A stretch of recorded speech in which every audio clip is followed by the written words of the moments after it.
الحمد لله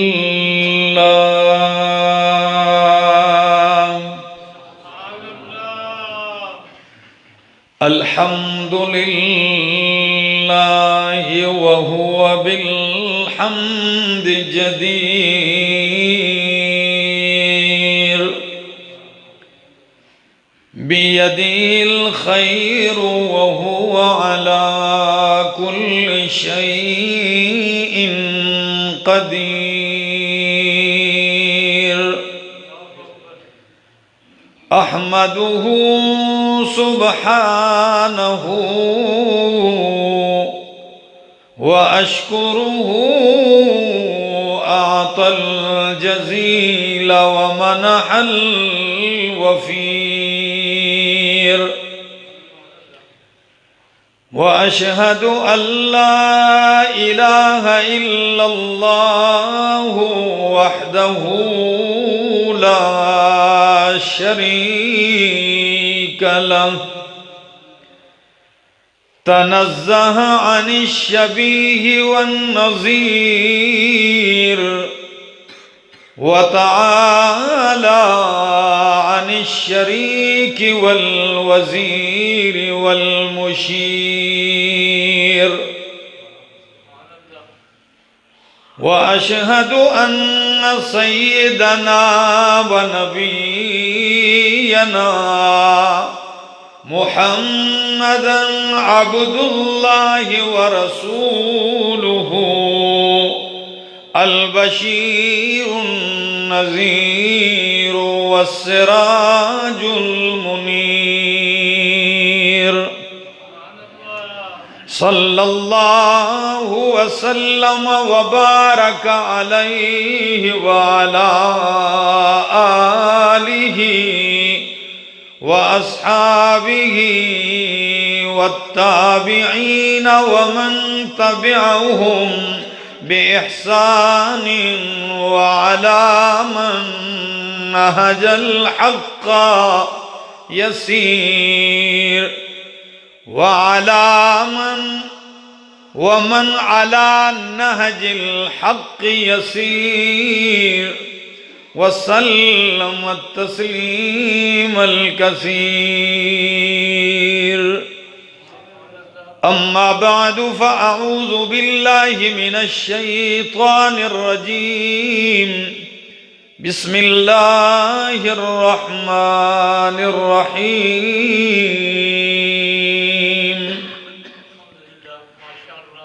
وقال الرسول يا رب إن قوم اتخذوا هذا القرآن مهجورا وقال تعالى إن هذا القرآن يهدي للتي هي أقوم وقال النبي صلى الله تعالى عليه وسلم بلغوا عني ولو آية سبحان ربك رب العزة عما يصفون وسلام على المرسلين والحمد لله رب العالمين.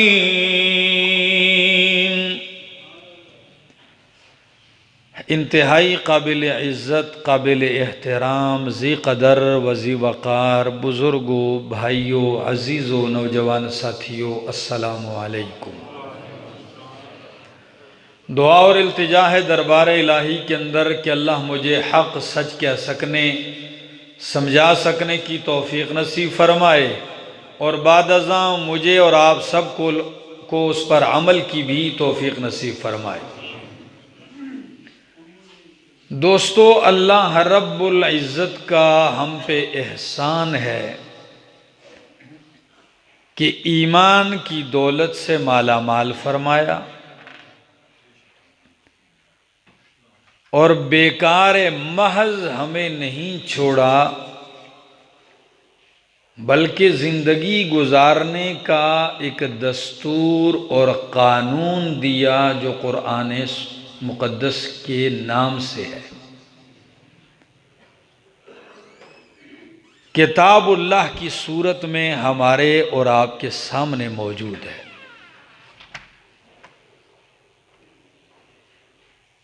یہ اللہ کی آخری کتاب ہے، اور یہی وہ واحد کتاب ہے جسے کتاب کامل کہا جاتا ہے۔ یہی وہ کتاب ہے جس نے قیامت تک کے لیے قابل عمل رہنا ہے، اور یہی وہ کتاب ہے کہ کائنات کی ہر کتاب اس کے تابع ہے۔ یہی وہ کتاب ہے جو ہر کتاب کے اوپر مہیمن ہے، نگران ہے، اور یہی وہ کسوٹی ہے، یہ کتاب کہ جس کے اوپر ہر انسان کے قول اور فعل اور عمل اور عقیدے کو پرکھا جاتا ہے۔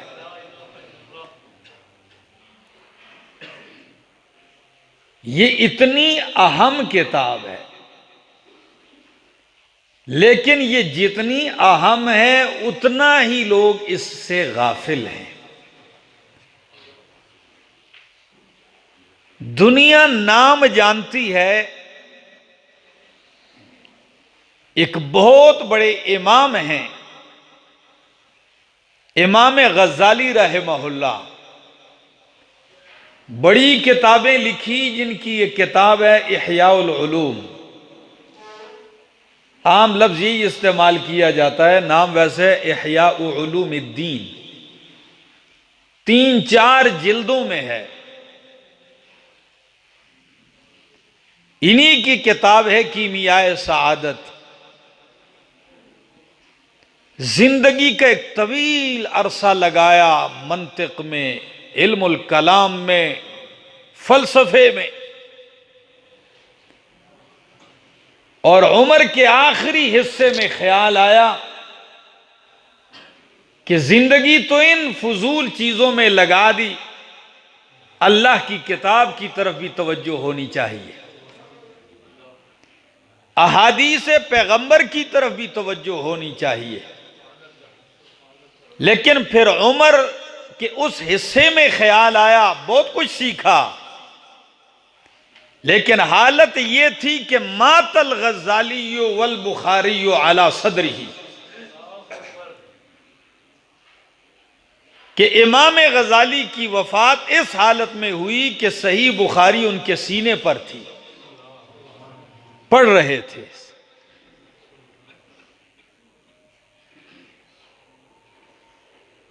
اور دنیا نام جانتی ہے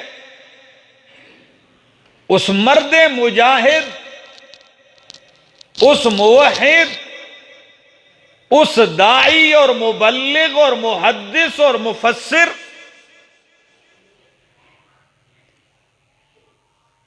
کہ جنہیں دنیا جانتی ہے شیخ الاسلام ابن تیمیہ رحمہ اللہ،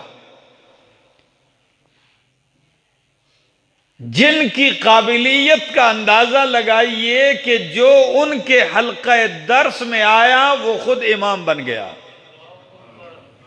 امام ابن قیم رحمہ اللہ تفسیروں میں اس وقت جو صحیح ترین تفسیر ہے تفسیر ابن کثیر، جو امام ابن کثیر رحمہ اللہ کی ہے، یہ شاگرد ہیں امام ابن تیمیہ رحمہ اللہ کے۔ احادیث کو پرکھنے کے لیے،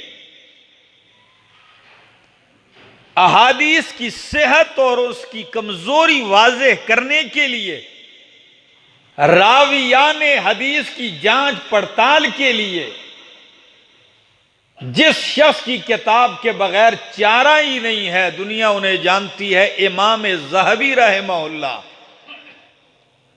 جنہوں نے میزان الاعتدال جیسی کتاب لکھ کے ہزاروں راویان حدیث کی زندگی کے مکمل حالات بتا دیے ہیں۔ یہ شاگرد ہیں امام ابن تیمیہ رحمہ اللہ۔ اب ذرا اتنا تعارف کروانے کے بعد امام ابن تیمیہ کہتے ہیں میں مر رہا ہوں، قید خانے میں تھے، جیل میں ان کی وفات ہوئی ہے۔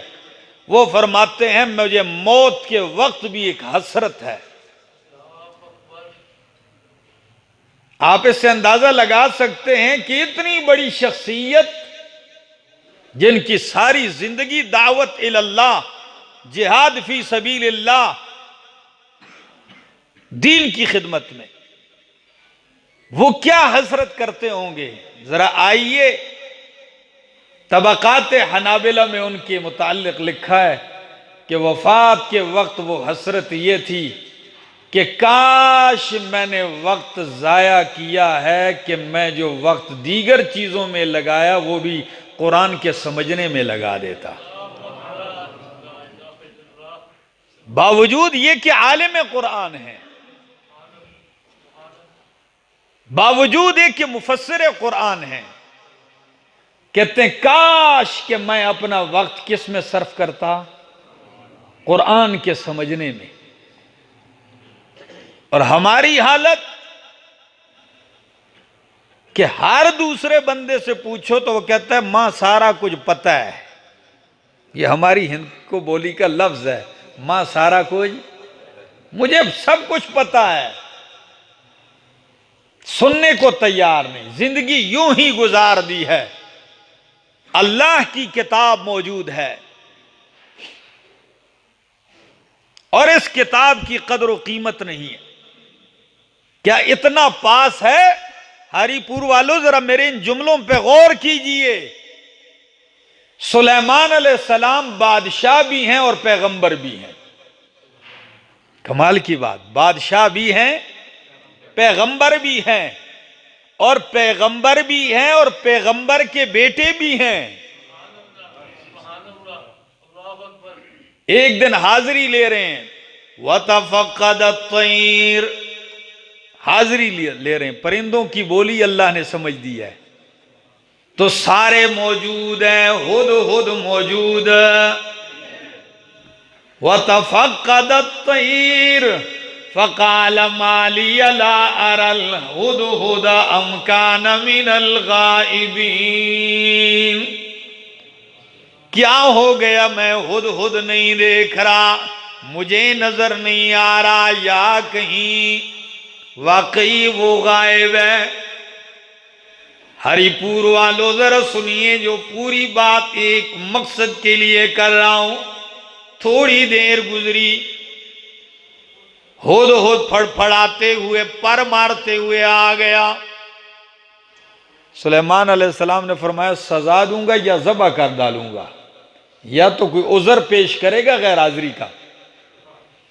آ گیا پھڑپھڑاتے ہوئے، ہاں بھائی کہاں گئے تھے؟ تو آتے ہی کہنے لگا احطت بما لم تحط به وجئتك من سبأ بنبأ یقین، میں ایسی خبر لے کے آیا ہوں جو آپ کے پاس، ایسی چیز دیکھ کے آیا ہوں جو آپ کو اس کا علم نہیں ہے۔ اچھا، پوری دنیا کا بادشاہ میں ہوں، نبی ہوں، کس چیز کا مجھے پتہ نہیں ہے؟ فرمایا سبا مملکت سبا میں نے دیکھا کہ آپ کی حکومت کے اندر ایک پوری سلطنت قائم ہے اور آپ کو اس کی خبر بھی نہیں ہے۔ ایک جگہ دیکھیے مملکت سبا میں بلقیس نامی عورت ہے، وہ حکومت کر رہی ہے۔ یہاں تو پیروں کی بلیاں بھی غیب جانتی ہیں۔ یہاں اللہ کے نبی بھی ہیں، بادشاہ بھی ہیں، نبی کے بیٹے بھی ہیں، دنیا پہ اقتدار حکومت ہے، لیکن انہیں معلوم نہیں کہ میری حکومت کے اندر بھی ایک حکومت قائم ہے اور موجود ہے، اور عورت کر رہی ہے۔ اور میں اچھا پھر ایسا ہی ہے، جب تو حکومت دیکھ کے آیا ہے نا، اب کام بھی تو ہی کرے گا ڈاکیے کا، یہ میرا خط لے جا اور اس عورت کو پہنچا کے آ۔ خط سلیمان علیہ السلام لکھتے ہیں، اور ہد ہد پرندہ، پشتو میں اس کو ملا چرگک کہتے ہیں، ٹھیک ہے نا؟ ہاں، ان کو میں کیا کہتے ہیں؟ ترکھان چڑا، ہاں یہی نام ہے نا۔ پشتو کا لفظ زیادہ موزوں اس لیے کہ ملا چرگک، ملا بھی ہے نا، مولوی بھی ہے، تو مولوی تو کہنا چاہیے کہ اتنی بڑی کرکلی اس نے سر پہ رکھی ہوئی ہے، اور سلیمان علیہ السلام کے سامنے توحید کے اوپر وہ تقریر کی ہے جو بڑی بڑی کرکلیوں والے بھی نہیں کر سکتے، ایسی توحید کی تقریر کی ہے۔ خیر، جو میں بات پہنچا رہا ہوں جس مقصد کی طرف، آپ اس کی طرف توجہ دیجیے۔ خط لے جا رہے ہیں اور ملکہ بلقیس تک پہنچتے ہیں۔ سلیمان علیہ السلام کہتے ہیں خط لے جانا، اور خط ان کی طرف پھینکنے کے بعد بھاگنا نہیں، ہٹ کے ذرا دور بیٹھ جانا، دیکھنا وہ کیا جواب دیتے ہیں، کیا رد عمل ہے۔ اللہ اکبر۔ ہد ہد نے حضرت سلیمان علیہ السلام کا خط اٹھایا ہوا ہے اور جا رہا ہے۔ پہنچتے ہوئے جو ہی پہنچتا ہے، ملکہ بلقیس اپنے محل میں دروازے بند کیے ہوئے آرام کر رہی ہے، لیٹی ہوئی ہے۔ ہد ہد روشندان کی طرف پہنچتا ہے اور خط لے جا کر ملکہ بلقیس کے سینے پہ پھینک کے آ جاتا ہے۔ اللہ اکبر۔ سینے پہ یوں پھینکا اور واپس اڑ کے جا کے روشندان میں بیٹھ گیا۔ ملکہ بلقیس جب یہ نظارہ کرتی ہے، حیران رہ جاتی ہے۔ خط آیا، کون لے کے آیا؟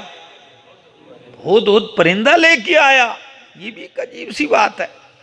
لیکن جو ہی خط کھولا، خط میں کیا ہے؟ اِنَّهُ مِن سُلَيْمَانَ، اِنَّهُ مِن سُلَيْمَانَ وَإِنَّهُ بِسْمِ اللَّهِ الرَّحْمَنِ الرَّحِيمِ۔ اللہ اکبر۔ ہم تو خط 3 صفحے لکھنے کے بعد آخر میں لکھتے ہیں از طرف احمد جمشید ہیں، لیکن نہیں، سلیمان علیہ السلام کا خط کیا ہے؟ اِنَّهُ مِن سُلَيْمَانَ، از طرف سلیمان علیہ السلام، وَإِنَّهُ بِسْمِ اللَّهِ الرَّحْمَنِ الرَّحِيمِ، بسم اللہ سے آغاز کیا۔ بلقیس خط دیکھتی ہے، حیران رہ جاتی ہے، فوراً اٹھتی ہے، اپنے مملکت کے وزیروں کو، فوجی سربراہوں کو، جرنیلوں کو اکٹھا کرتی ہے، اور کیا کہتی ہے؟ ہری پور والوں، اتنا لمبا واقعہ صرف اس بات کے لیے پیش کر رہا ہوں کہ خط کھول کے کہتی ہو یا ایھا الملأ، او میرے درباروں، انی القی الی کتاب کریم۔ آپ کی توجہ ہے؟ انی القی الی کتاب کریم، بے شک میری طرف پھینکا گیا ہے، بھیجا گیا ہے کتاب کریم، ایک عزت دار معزز خط۔ صرف خط ہی نہیں کہا، کیسا خط ہے؟ معزز خط ہے۔ القی الی کتاب کریم، میری طرف ایک معزز خط آیا ہے۔ کیوں معزز ہے؟ اس کو کیا پتا ہے کہ یہ معزز ہے؟ ہد ہد لے کے آیا، بھیجا کس نے ہے؟ سلیمان علیہ السلام نے۔ ایک کافرہ، ایک مشرکہ بادشاہ عورت ہے، لیکن ہد ہد کا لایا ہوا خط، سلیمان علیہ السلام کا بھیجا ہوا خط، وہ کہتی ہے القی الی کتاب کریم، میری طرف ایک معزز خط آیا، پورے ملک میں ہلچل پیدا ہو جاتی ہے۔ او کائنات والو، قربان جاؤں تمہاری طرف خط آیا ہے، ہد لے کے نہیں آیا، فرشتوں کا سردار جبریل لے کے آیا ہے، رب العالمین نے بھیجا ہے، محمد مصطفیٰ نے سنایا ہے۔ دونوں خط ہیں،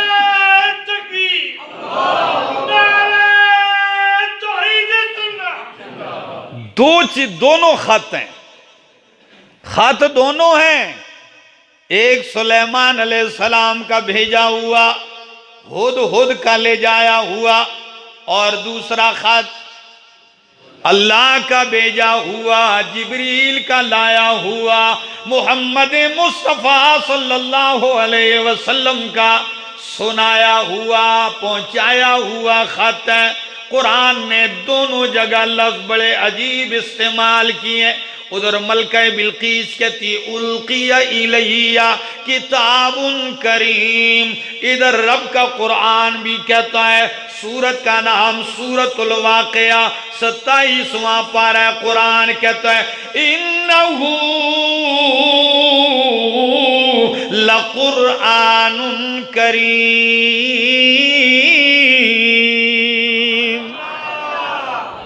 انہ لقرآن کریم، بے شک البتہ یہ معزز قرآن ہے۔ ادھر اس نے کہا کتاب کریم، ادھر رب نے فرمایا قرآن کریم۔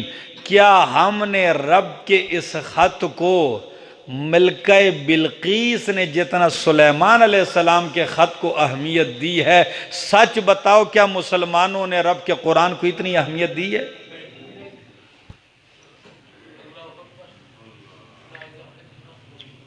زندگی پوری کی پوری گزر گئی، کان پہ جوں بھی نہیں رینگی کہ بھائی میرے گھر میں رب کا پیغام پڑا ہے، آخر سے پوچھو تو صحیح قرآن کہتا کیا ہے، میرا رب مجھ سے مطالبہ کیا کرتا ہے۔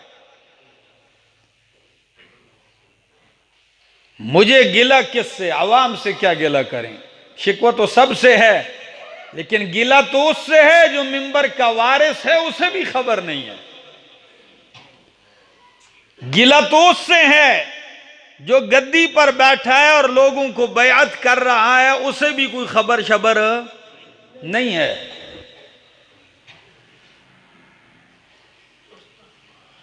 اور خبر تو کیا، جو بیچارے قرآن کی خدمت کے لیے آواز اٹھاتے ہیں، یہ سر جوڑ بیٹھتے ہیں کہ کس طرح اس کو روکا جائے، اس آواز کو کیسے بند کیا جائے۔ لیکن کیا کرو گے، یہ شکوہ میرا نہیں، یہ شکوہ اللہ کے پاک پیغمبر محمد الرسول اللہ صلی اللہ تعالی علیہ وسلم نے کیا بھی ہے اور کریں گے بھی قیامت والے دن۔ سورت کا نام سورت الفرقان، 19واں پارہ ہے، آیت نمبر 30 ہے۔ فرمایا وقال الرسول، کہا اللہ کے رسول نے، یا رب، اے میرے رب، ان قوم اتخذوا هذا القرآن مہجورا، ان قوم اتخذوا هذا القرآن مہجورا، اے میرے ربا، میری اس قوم نے، میری اس برادری نے، اس امت نے اتخذوا هذا القرآن مہجورا، رب کے اس قرآن کو چھوڑا ہوا بنا دیا ہے۔ مہجورا کیا بنا دیا؟ چھوڑا ہوا۔ مفسرین نے مہجورا کا ایک معنی کیا ہے متروکا، ترک کیا ہوا، پس پش ڈالا ہوا، خیال بھی نہیں کیا، کبھی دل میں تڑپ بھی پیدا نہیں ہوئی، کبھی ندامت بھی پیدا نہیں ہوئی، کبھی یہ احساس بھی نہیں ہوا کہ میری زندگی گزر رہی ہے، میں نے رب کے اس پیغام کو سمجھا ہے یا نہیں سمجھا۔ یہ احساس پیدا کیجئے دوستو، جس دن یہ احساس پیدا ہوگا اس دن آپ قرآن کے قریب ہوتے چلے جاؤ گے۔ اور قرآن ہی اللہ کی وہ رسی ہے جو آپ کو رب کے قریب کر دے گی۔ اللہ اکبر۔ مہجورہ کا ایک معنی تو یہ ہے، تین معنی کیے ہیں علامہ واحدی رحمہ اللہ نے اپنی تفسیر میں، تفسیر البسیط میں، اور امام رازی رحمہ اللہ تفسیر کبیر میں مہجورہ کے دو معنی ذکر کرتے ہیں، ذرا غور کیجئے۔ یا رب، اے میرے رب، ان قوم اتخذوا ھذا القرآن مہجورا، میری اس قوم نے اتخذوا ھذا القرآن مہجورا، اس قرآن کو متروک بنا دیا، چھوڑا ہوا، ترک کیا ہوا۔ اور مہجورہ کا دوسرا معنی ہوتا ہے حجرہ، یہجر حجرن، وحجرن کا معنی ہوتا ہے ہذیان، لغو بات، بیہودہ بات، جس طرح پاگل اول فول کہتا ہے۔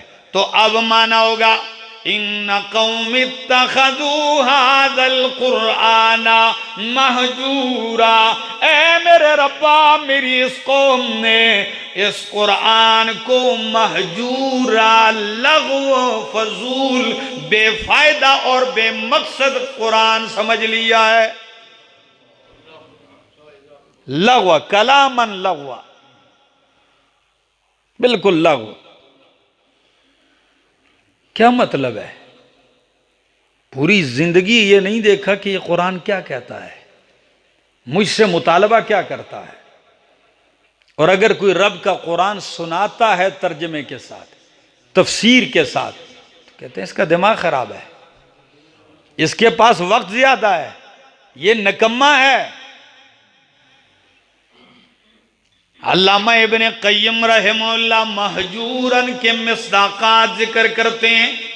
قرآن کو چھوڑنے کا ایک معنی یہ ہے حجر سماعہ والایمان بہ والاصغاء الیہ، یہ پہلا مصداق، قرآن کو ترک کرنا، اس کی طرف کان نہ لگانا، سننا ہی نہ، اور قرآن کا ترک کرنا، اس پر ایمان نہ لانا، اس کی طرف توجہ نہ کرنا، یہ پہلا مصداق ہے۔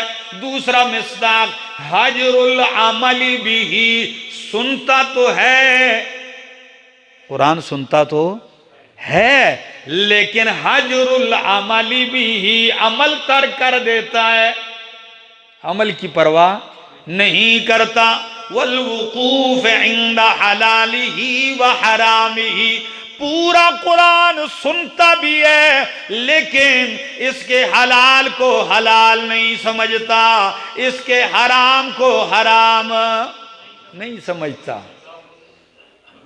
چل سو چل ہے، مردے بخشوا رہا ہے اس سے، ٹھیک ہے نا، دکان کی برکتیں لوٹ رہا ہے اس سے، گائے بکری کا دودھ بڑھانے کے لیے ان کے سینگوں کے ساتھ لٹکا رہا ہے اس کو، مردے کی کفنیاں لکھ رہا ہے، لیکن یہ جسے حلال کہتا ہے یہ اسے حلال کا عقیدہ ہی نہیں رکھتا، یہ جسے حرام کہتا ہے یہ ان حرام کردہ چیزوں سے بچتا ہی نہیں ہے، اگرچہ یہ پڑھتا تو ہے اور ایمان بھی رکھتا ہے لیکن اس کے حلال حرام کی پرواہ نہیں کرتا۔ اور قرآن ترک کرنے کا تیسرا مطلب یہ ہے حجر تحکیمہ، کہ اس کے فیصلے کو ترک کرتا ہے، قرآن کے فیصلے ٹھکرا رہا ہے۔ تو قرآن اگر کسی بیچارے نیچے کے لوگوں سے شکوہ کرے گا، لیکن یہ بتاؤ یہ جو 58 ممالک اسلامی ہیں، قرآن ان سے شکوہ کرے گا کہ نہیں کرے گا کہ میں کس کی چیز کی کتاب تھی، مجھے تو حاکمیت چاہیے تھی، میرا تو قانون چاہیے تھا، تو نے میری چھپائی پر تو زور دیا تھا، کتابت پہ تو زور دیا تھا، لیکن مجھے اپنے ملک کا قانون نہیں بنایا، مجھے اپنے ملک کا آئین نہیں بنایا، تو کتنے لوگ اس کے زد میں آئیں گے۔ یہ بھی قرآن کو ترک کرنے کا ایک مصداق ہے۔ اور چوتھا فرمایا وَحَجْرُ تَدَبُّرِهِ وَتَفَهُّمِهِ وَمَعْرِفَةِ مَا أَرَادَ الْمُتَكَلِّمُ بِهِ مِنْهُ۔ قرآن کو ترک کرنے کا ایک مطلب یہ ہے کہ زندگی گزار لیتا ہے، پڑھتا تو ہے کہ جی اس رمضان میں 30 مرتبہ پڑھا، اس رمضان میں 5 ختم کیے، میں نے ہفتے میں 2 دفعہ ختم کر لیا، پڑھتا تو ہے، اس میں غور نہیں کرتا، پڑھتا تو ہے لیکن اس میں تدبر نہیں کرتا، فکر نہیں کرتا، اور غور و فکر تب ہی کرے گا جب سمجھے گا، نہیں سمجھے گا تو تدبر کرے گا؟ تو مطلب کیا ہے؟ قرآن آیا ہے صرف تلاوتوں کے لیے نہیں، تلاوت بھی اجر ہے۔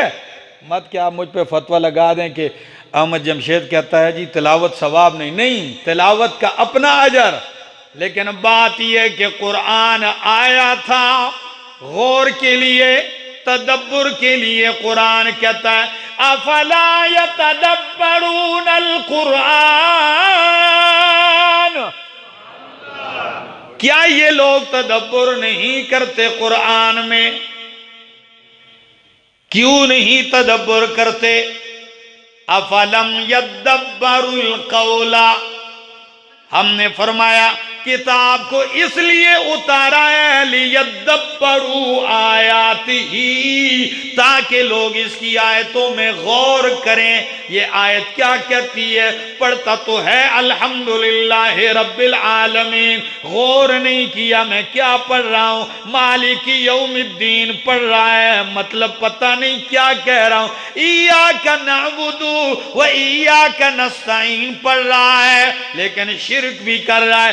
اہدنا الصراط المستقیم کہتا ہے، اللہ 5 مرتبہ دن میں وضو کر کے آتا ہے، کہتا ہے اہدنا الصراط المستقیم، اللہ سیدھے راستے پہ چلا دے، لیکن عمل کیا ہے؟ سیدھے راستے پہ چلنے کو تیار نہیں ہے۔ کہتا ہے اللہ مجھے چلا دے، مگر چلتا نہیں ہے۔ کیوں؟ اس کو پتہ ہی نہیں ہے نا۔ تو یہ قرآن چھوڑنے کا ایک مقصد یہ بھی ہے، اور چھٹا فرمایا 5واں حجر الاستشفاء والتداوی بہ، کہ قرآن سے اپنا علاج نہیں کرواتا۔ کس سے؟ ہاں جی، اس کا مطلب آپ سمجھنے کے لیے زیادہ اور تازہ ہو جائیں گے نا۔ سر میں درد ہو تو کون سا ہونا چاہیے؟ پیٹ میں درد ہو تو کون سا تعویذ ہونا چاہیے؟ نہیں میرا بھائی، قرآن روحانی علاج بھی ہے، جسمانی علاج بھی ہے۔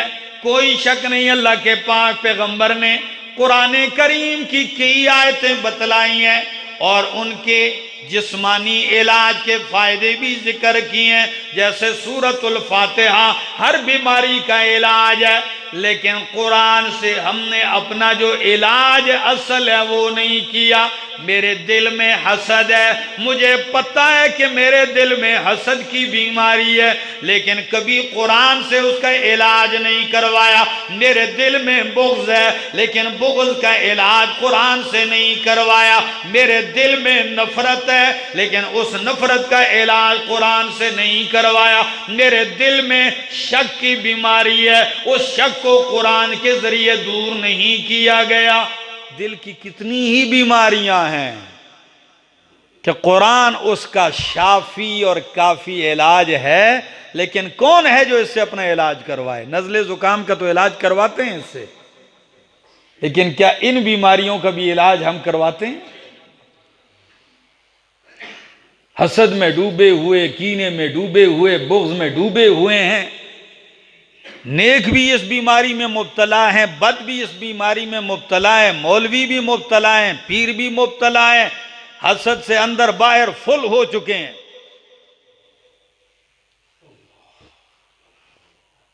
قرآن سے لوگوں کی گائے اور بھینس کا علاج کرتے ہیں اور اپنے دل کا علاج نہیں کرتے، حالانکہ قرآن تو آیا اس لیے تھا۔ فرمایا قَدْ جَاءَتْكُمْ موعظۃ من ربکم وشفاء لما فی الصدور، کہ اللہ فرماتے ہیں یہ تمہارے رب کی طرف سے نصیحت آ چکی ہے اور شفا علاج آ چکا ہے لما ان بیماریوں کا فی الصدور جو کس میں ہیں؟ سینوں میں ہیں۔ اس سینوں کی بیماریوں کا علاج کیجئے قرآن سے۔ اور اللہ کے پاک پیغمبر صلی اللہ علیہ وسلم نے اپنے شاگردوں کا علاج، ان کے دلوں کا علاج رب کے قرآن سے کیا ہے، اور ایسا علاج کیا ان کے دل ایسے پاک ہوئے کہ رب نے فرمایا میرا پاک پیغمبر آپ نے قرآن سے ان کا وہ علاج اور وہ صفائی کر دی ہے کہ میں نے تیرے شاگردوں کو قیامت تک کے لیے ہدایت اور ایمان کا معیار بنا دیا ہے۔ قیامت تک کے لوگوں کا ایمان اور ان کی ہدایت کے لیے کسوٹی آپ کے شاگرد ہیں، ان پہ پرکھوں گا میں ان کو۔ یہ ہے علاج قرآن کے ذریعے۔ اللہ ہمیں قرآن کی سمجھ عطا فرمائے۔ آج کی اس بے ربط سے موضوع میں مقصد یہ تھا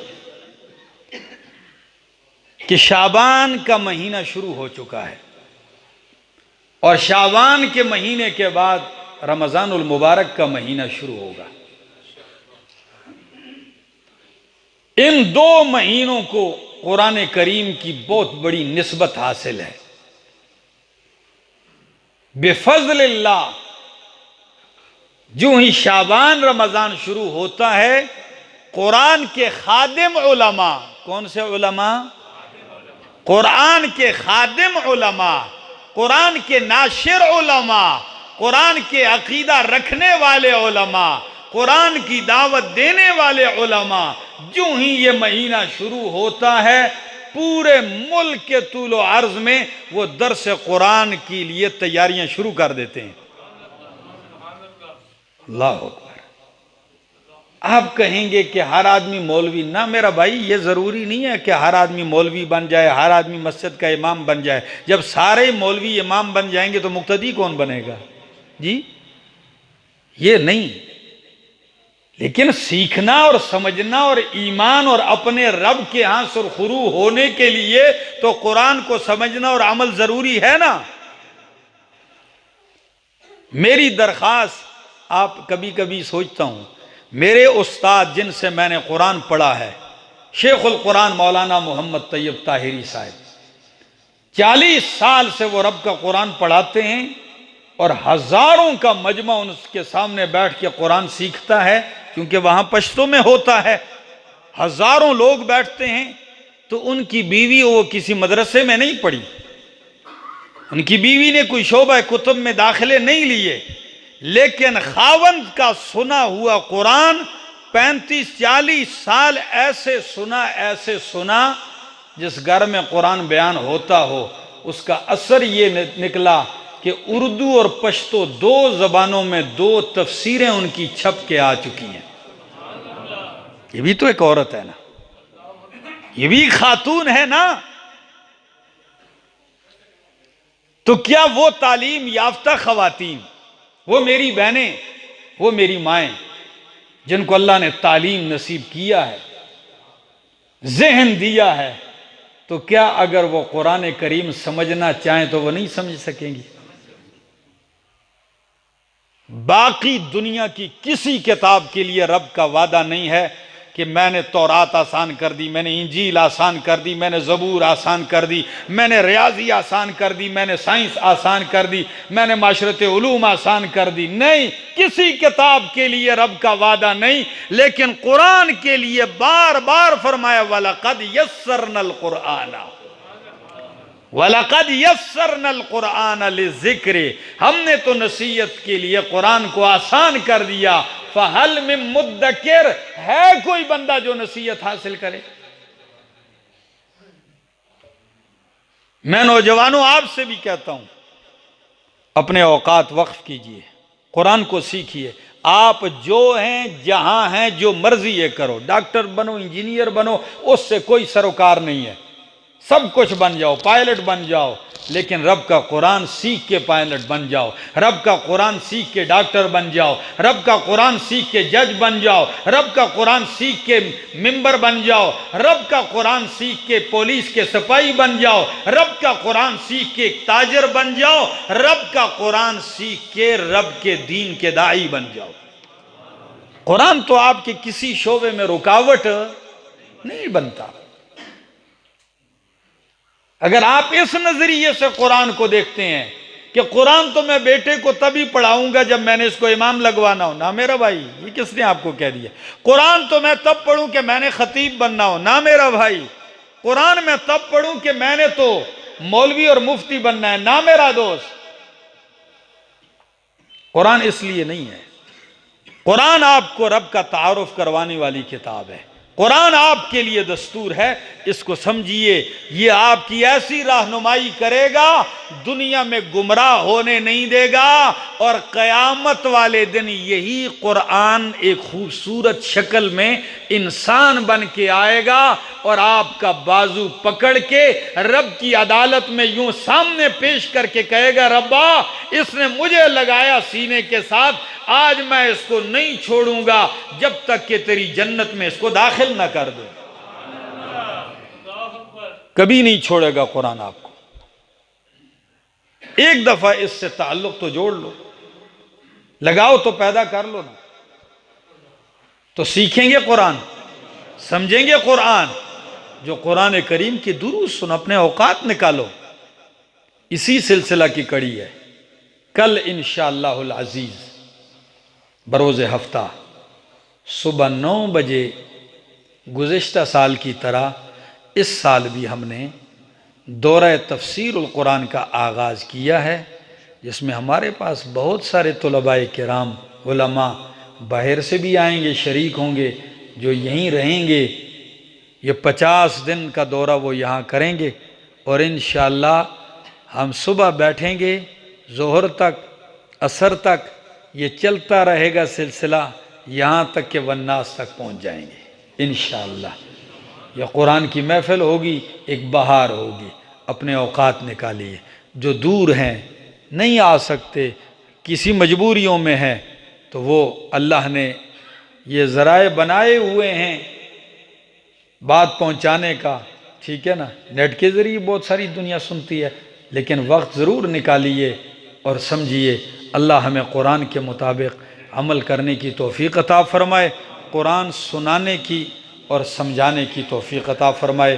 آخر دعوانا ان الحمدللہ رب العالمین۔